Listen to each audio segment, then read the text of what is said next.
The Philadelphia Eagles are 7.5 point favorites at home in what is expected to be a low scoring game. The Cowboys were dominated in their last matchup, but they've been much more competitive since, and Kenny Pickett is at quarterback instead of Jalen Hurts. Having said that, our first bet of the day is going to be A.J. Brown over 68.5 receiving yards.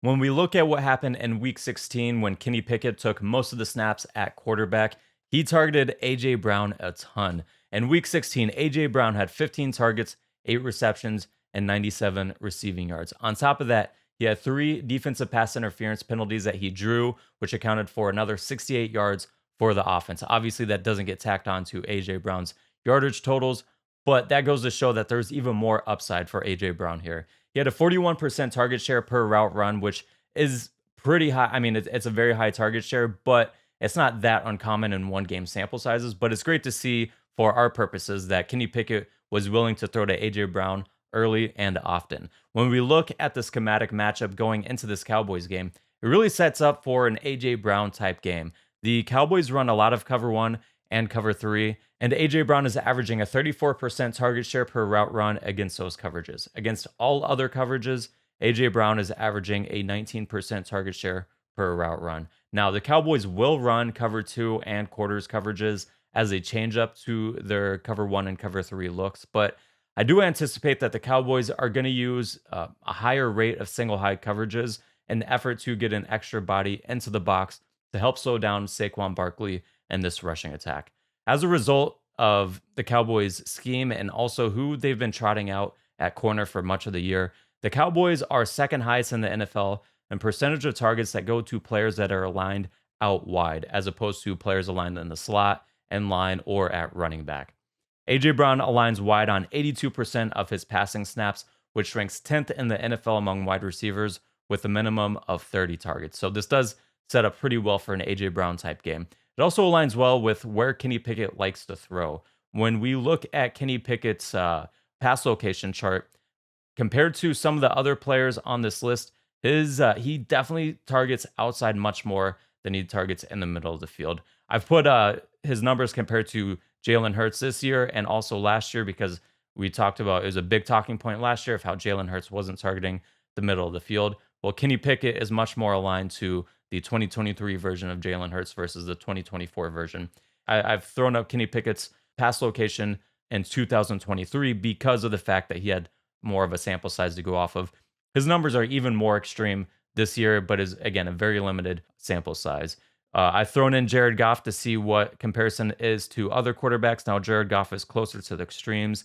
If we look at Josh Allen for comparison, he is higher than Jalen Hurts, but not nearly to the degree of passing over the middle that Jared Goff is. I just really wanted to highlight how often Kenny Pickett has been throwing and targeting outside of the numbers as opposed to the middle of the field. Now, when we look at A.J. Brown versus the Cowboys outside corners, it really is a plus matchup for A.J. Brown. Number one, they're going to have Deron Bland out there, and he moved to the same side of the field as Mike Evans in the Tampa Bay Buccaneers game. Although he didn't follow Evans into the slot, they left that to their nickel corner, Jordan Lewis, to handle. But he would switch sides to whoever side of the field Mike Evans was. I imagine that's probably going to be the case this week as well. When you look at Deron Bland, he's currently 80th out of 138 qualifying corners and yards per target allowed with a minimum of 100 coverage snaps. When we look at the opposite corner, we're not entirely sure who is going to be playing, but because of the fact that they already had backup Amani Oruwariye out there, and he was pretty bad on his own right, 136 in yards per target, but he is out with injury. And last week they threw in, when Amani went down for a snap, they threw in Andrew Booth Jr. out there, and he is like their sixth corner that they've trotted to play outside this year. He has 201 career pass snaps in the 3 seasons that he has played. His 11 yards per target would rank 135th if he did qualify and covered snaps. His career 8.9 yards per target would rank 115th this season. So he has not been good at really any point in his career, and that's a big reason he's played very limited snaps. A.J. Brown, I'll top this with A.J. Brown in his 2 other games without Jalen Hurts as his starting quarterback has gone for 103 yards and 97 yards. And that's on top of the 97 yards he had with Kenny Pickett at quarterback, and Kenny didn't even play the entire game, right? So A.J. Brown has really been quarterback proof. I'm not saying He is for sure going to go over his number because he's quarterback proof, but he can put up big numbers no matter who is at quarterback for the most part, right? So AJ Brown is really quarterback proof. I wouldn't let Kenny Pickett scare you away from taking elite receivers going over their yardage totals. And really, we oftentimes get a discount on top receivers when situations like this arise. But we're projecting AJ Brown for 77 yards, but I see upside for much, much more. Now, moving on to our second bet, it is going to be Cooper Rush under 190.5 passing yards. I gave out Cooper Rush's under on his passing yards in their first matchup, and he went way under, way, way under. He only had 45 passing yards, which is insane. I don't expect that he's gonna have 45 passing yards again. That'd be pretty ridiculous to expect. But since that game, Cooper Rush has averaged 247 and a half passing yards. He's had some major passing days, including games of 354 yards and 292 passing yards. CeeDee Lamb has accounted for 35% of those yards, though, and he is out for the game.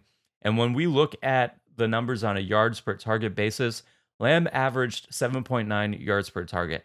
Every other Cowboys receiver, tight end, or pass catcher, running back, everyone else, they accounted for 5.9 yards per target. So we're expecting a big decrease in efficiency for the Cowboys receiving core this game.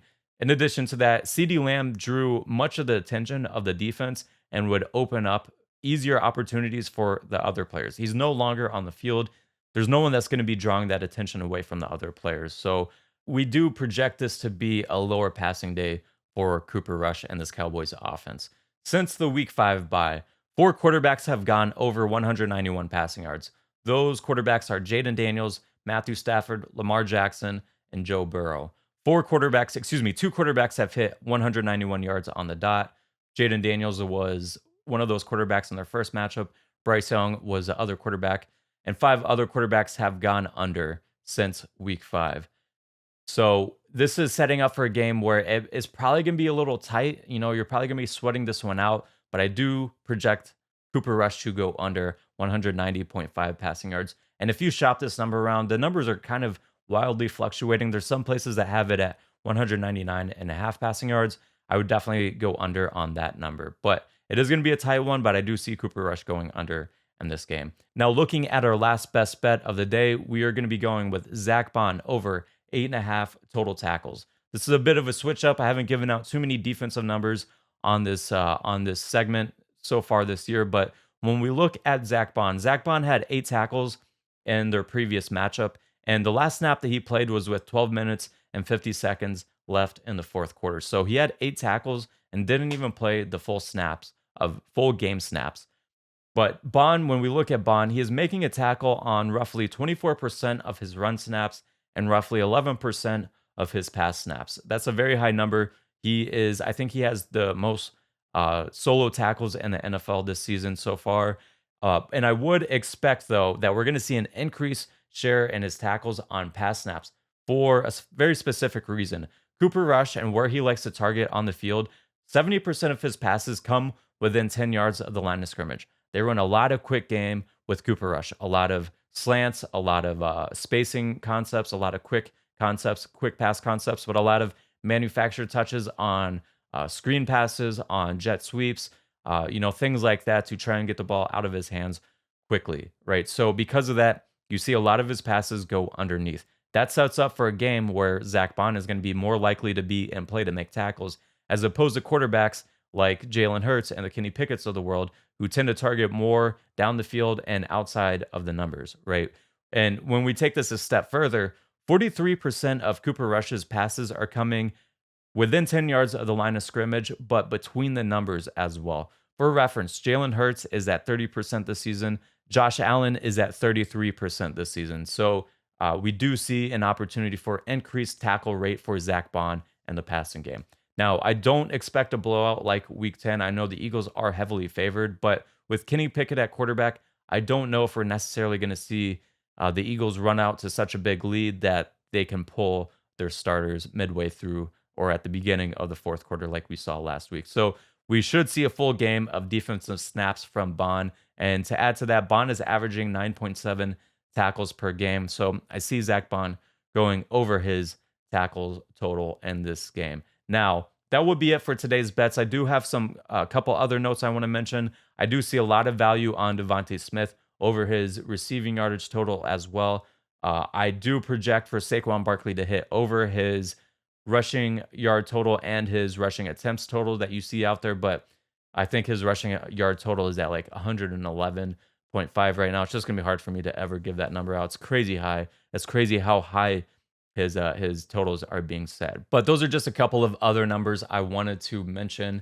Now that'll be it for today's bets. We will be back again next week, although it might be some starters that we're resting, so it'll be a bit of an interesting podcast or episode if we are able to get the victory this week. But good luck to everyone, and we will see you again next week.